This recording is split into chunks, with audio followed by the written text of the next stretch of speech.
burden of tariffs, rising costs, and shrinking profit margins. Critics and supporters alike are warning that this growing divide between farmers and federal policy could lead to a looming food disaster across the nation. Farmers under pressure. American farmers have long been the backbone of the country's economy, supplying everything from corn and soybeans to meat and dairy.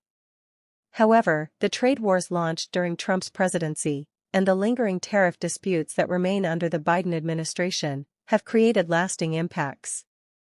Many farmers say they can no longer compete with the unpredictable swings in global markets. "Every time tariffs go up, we lose another buyer," said Jake Harmon, a fourth-generation soybean farmer in Iowa. "It's not just China.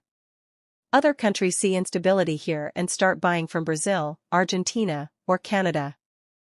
Meanwhile, our costs of fertilizer, fuel, and equipment keep climbing." Reports show that U.S. agricultural exports fell by nearly $5 billion in the last fiscal year compared to pre-trade war levels.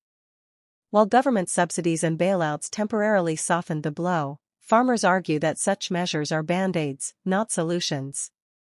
Trump's fiery response.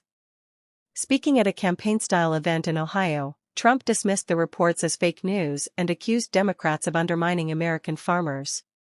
He claimed his tariff strategy was necessary to force countries like China to play fair in trade negotiations. "They said farmers are walking away from America, nonsense," Trump shouted. "Farmers love me. I gave them the biggest bailouts, the biggest support. No one has ever done more for farmers than me. And let me tell you, without tough tariffs, China would own every soybean, every ear of corn. We saved American farming."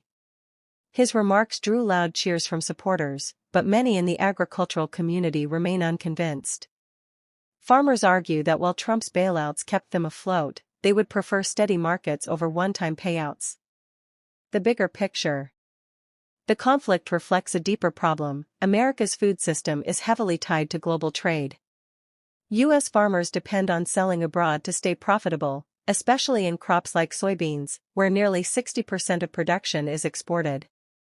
When tariffs disrupt those channels, oversupply drives down domestic prices, leaving farmers stuck with shrinking margins.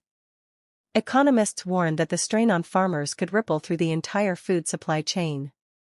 If more producers cut back or go bankrupt, consumers may face higher prices and reduced availability of key products. In the long term, reliance on foreign imports could grow. We